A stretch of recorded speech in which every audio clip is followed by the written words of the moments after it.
wọ́n pọ́n lọ ká àwọn ọdẹ wa mọ́lé wọ́n pààyàn níbẹ̀ òkú wà ńlẹ̀ báyìí láti wá fi ẹ̀hónú wa hàn báyìí gbogbo Ìlérè ti fẹ́ẹ̀ tú tán títí ó fi dé Bánkọ́lé Gànmú baba ńlá wọ́n ti fẹ́ tú wa o ẹ gbà wá o òrékè wọ́n ti tú gbogbo bẹ̀ kò sẹ́yìn ní Gànmú kò sẹ́yìn ní Bánkọ́lé Sàgbẹ̀ gbogbo ẹ ti tú o ẹ gbà wá o ẹ gbà wá o ẹ̀yin àgbáyé ẹ gbà wá o ẹ gbà wá o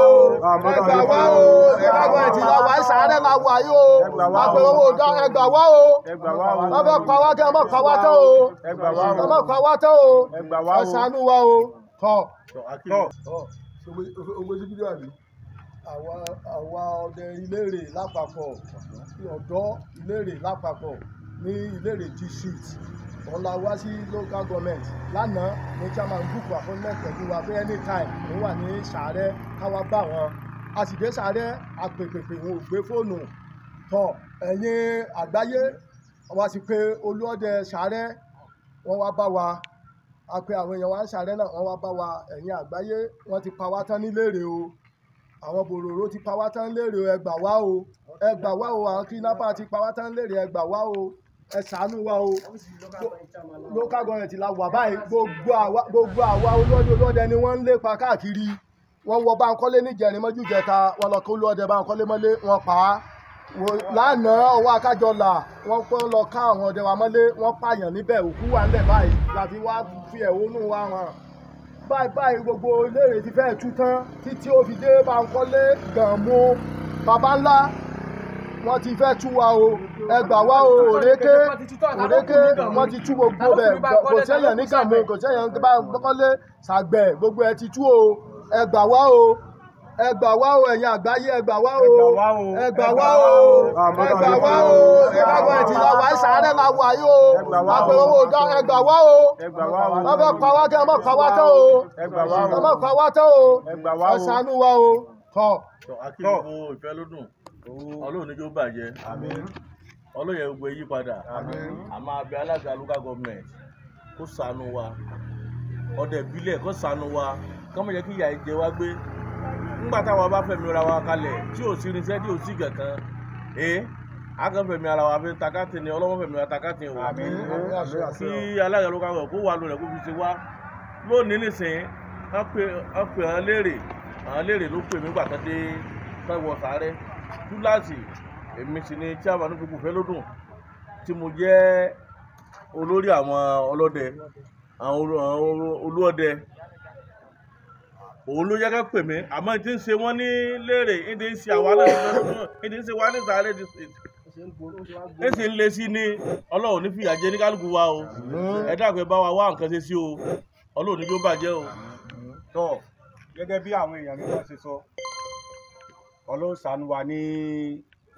Kwara South ní Ìlérè particularly ojoojúmọ́ náà gbé àwọn èèyàn wa pa ojoojúmọ́ ni wọ́n kidnap àwọn èèyàn wa the worst part of it àwọn bòròró yìí ẹ̀rí wọ́n lọ sóko wọ́n kó tòmátì wọ́n kó ata àwọn èèyàn wa àwọn bàbá wa wọn ò rókó lọ wọn ò ródò lọ ẹ̀dẹ̀ kó mèyà tí a là wá kán wá ràn wá lọ́wọ́ kí ni mèyà tí a là fẹ́ ṣe àwọn ọdẹ tiwa pàwọ́ àwọn náà ṣe iṣẹ́ yìí lánàá lẹ́yìn meeting tá a ṣe apè chairman wọ́n ní ká máa bọ̀ wá sí Sàárẹ̀ anígbà wo wọ́n ní at any time àti wà ń Sàárẹ̀ ní ṣe past 1 hour à ń pe chairman kò gbé kọ́ wọn ò gbé kọ́ débi tí wọ́n jẹ́ òkè àwọn bísí ni o àwọn tí àmọ́ kan àmọ́ ibi táwà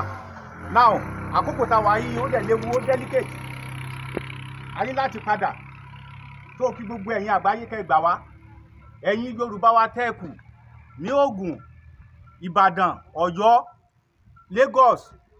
Èkìtì Ọ̀ṣun ẹ dìde ilẹ̀ Yorùbá ó ń bleed o àwọn èèyàn wa ojoojúmọ́ náà ń kó lọ tí wọn ò lè dúró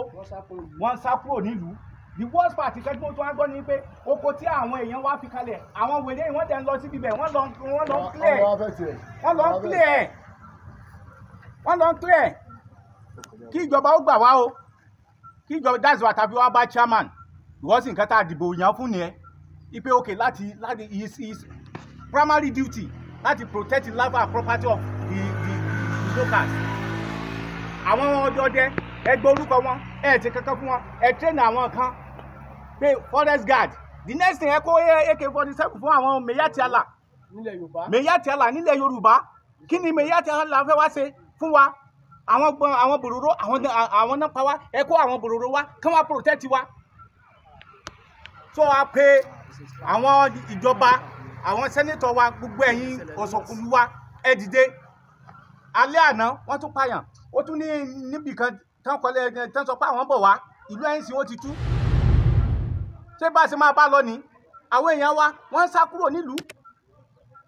almost bí community 16 ó ní ó ti sí ẹyẹ ń bibẹ̀ mọ́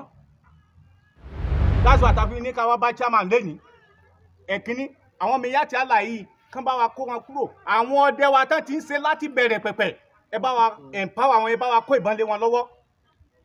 káwọn náà kán fèsì kìíní yìí ẹ lè gbé àjòjì wá ipe kó wá máa dáàbò bò wá ibi ìṣe nọ́ọ̀tì